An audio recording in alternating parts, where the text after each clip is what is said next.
اعوذ باللہ من الشیطان الرجیم بسم اللہ الرحمن الرحیم ودخل المدینة علی حین غفلة من اہلها فوجد فیہا رجلین یقتتلان ھذا من شیعته وھذا من عدوہ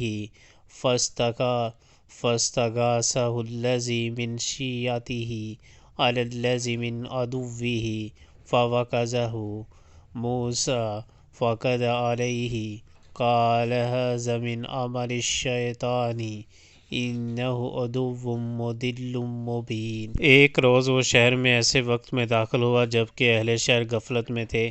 وہاں اس نے دیکھا کہ دو آدمی لڑ رہے ہیں، ایک اس کی اپنی قوم کا تھا اور دوسرا اس کی دشمن قوم سے تعلق رکھتا تھا۔ اس کی قوم کے آدمی نے دشمن قوم والے کے خلاف اسے مدد کے لیے پکارا۔ موسیٰ علیہ السلام نے اس کو ایک گھونسا مارا اور اس کا کام تمام کر دیا۔